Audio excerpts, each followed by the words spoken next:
んにちは。こんにちは。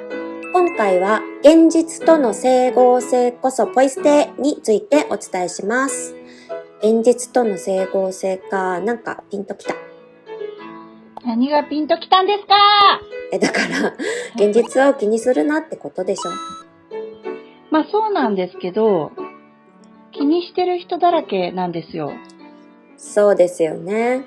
自分にとって重要度の高いことほど現実は変わったかなって気になっちゃうからね。復縁したいもう重要度高いですよね。彼じゃなきゃ嫌なわけで。だから現実が気になるんですよ。だからこそ現実を気にしなきゃいいんですよ。いや、気になるって言ってるのに気にするなんて全然話が噛み合わないし無責任ですよ。だって気にするなとしか言えないんだもん。でも分かったんですよ。何が？現実が気になるってことは、思いと現実の整合性を取ろうとしてるんだなぁと。思いっていうのは、一応お伝えしておきますね。はい。潜在意識はそう思うからそうなるなので、はい。恋愛に当てはめると彼とラブラブになると思うから彼とラブラブになるということになりますよね。はい。で、この彼とラブラブという思いを大切にしてくださいねとよくお話ししてますよね。はい、そうです。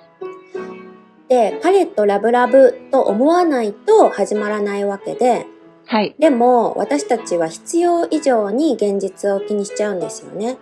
そうです。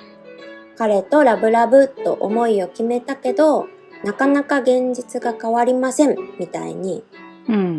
で、めぐるの言う思いと現実の整合性を取るなっていうのはそういうことですよね。はい。彼とラブラブであることと、現実の彼が冷たく見えることは全くつながっていないので、つなげようとしないでくださいねという感じです。はい。それが整合性を取る必要はないよってことだよね。はい、そうです。でも、彼とラブラブって思いを決めるでしょ。で、はい。現実の彼は冷たいとするでしょ。はい。で、思わず整合性を取っちゃうのは、思いの彼も現実の彼も同じ人物だからだよね。あら、イルルさん、ものすごくまともなことを言いましたね。そうですか。はい。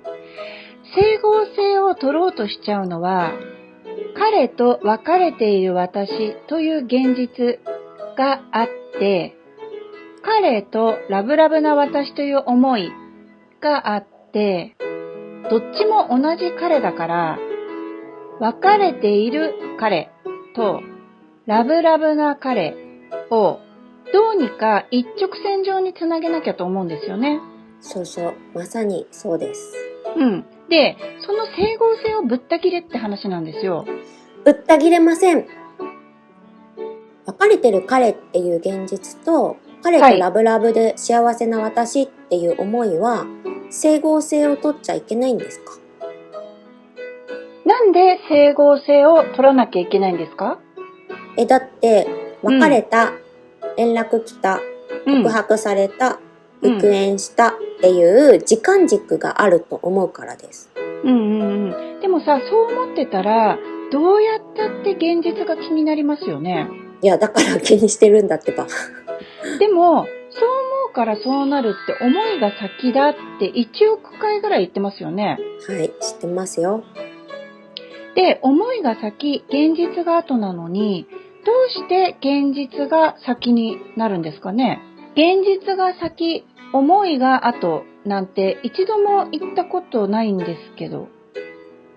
でもね、めぐるも反省してますよ。何が？思いが先、現実は後なんて言うから、現実は後からついてくるんだね。いつですかって思わせちゃってるってことですよね。まあそうだね。だって思ったまんまで終わりだったら嫌だからね。現実でうまくいかなきゃ意味ないから。自分が思う。そう思った時点で本来は完結、叶ってるんですね。これ普通に素直に受け取ってみてほしいんですよ。思った時点で叶ってる。っていうか、彼とラブラブと思える時点で、すでに無数あるパラレルからその一つを選んだみたいな感じなんですね。ラブラブがあるから、ラブラブがないは作れるわけですよ。ラブラブがあるからラブラブがないが作れる。はい。作れるっていうか、そういう幻想も見れるよみたいな。よくないというのは、あるがないと思えないみたいな言い方されるんですね。で、本当にそうだと思うんですよ。あるがないと、ないと思えない。はい。例えば、イルルさんが指輪というものを見たことも聞いたことも触ったこともないとしたら、指輪という概念そのものがないから、想像すらできないはずなんですよ。ないから。なるほどね。彼とラブラブというのも、彼とラブラブという世界があるから、彼とラブラブではないというない世界を見れるというかね。ないものは認識すらできないっていう考え方をすれば、ラブラブという世界があるからこそ、ない世界も、見れちゃうよみたいな感じなんです。なるほど。そっか。あるからこそ、ない世界も作れちゃうってことは、叶ってないを叶えてるっていう見方もできるね。そうです。叶ってないを叶えてるっていうのは、すでに叶ってるイコールあるが前提になってるんですよ。はい、そうですね。でね、こういうのって得体が知れないから、エゴが大騒ぎしやすいし、正当化しやすいと思うんですね。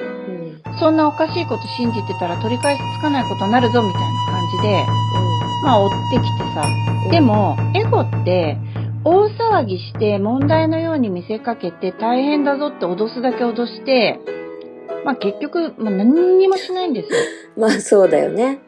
かなりリアリティ出してきて、音信不通ならもう無理だぞとか、LINE が即返信ないなら脈なんてないぞとか、もうどんな出来事にも瞬時に出てきて否定してくるんだよね。でも、脅すだけ脅して何もしないじゃん。だったらエゴなんてポイ捨てして、どうもこの世の中は全てあるに基づいているらしいけど、そういう目で世界を見たらどうなるのかなみたいな好奇心はあってもいいと思うんですよ。全てあると仮定したら、今復縁していない状態っていうのも、本当はとうにうまくいっているのに、それを否定してない状態を作り出してるみたいな考え方ができるんだよね。はい。でね、そう考えると、本当はとうにうまくいっているとしたら、現状、うまくいってないように見える現実って、構う必要ないですよねって話なんです。そんなに現実を直視してうまくいかないを補強する必要ないですよね。本当はとうにうまくいっているっていう方に向いたらいいですよねって思うんですよ。はい。そういう意味で整合性を取る必要はないって言ってるんだね。はい。本当に整合性を取る必要性はどこにもないです。整合性を取らないでいいってことは、音信不通にされても、よかった、彼とラブラブって思っていいし、すごい冷たくされたと思っても、よかった、彼とラブラブなんだなって思っていいわけですよ。全く整合性取れてるように見えないよね。はい、だからいいんです。音信不通ならダメだ。返信が遅かったらダメ、無理って、その整合性こそエゴの嘘ですから。そもそも嘘なら真逆のこと、つまり音信不通にされたらやったー彼とラブラブと思っていいってことになるんですよ。嘘だから。だから皆さん律儀に整合性を取ろうとしすぎだと思うんですね。整合性を取ることに何の意味もないことが分かったら、わざわざ大変な思いをしようとは思わなくなるはずです。いや、本当にそうですね。整合性を取らないってことは、そもそも現状に見えるその現実自体を重視しなくていいのかもしれないですね。はい、というわけで今回はこの辺でご視聴いただきありがとうございました。チャンネル登録やいいねもお願いします。お願いします。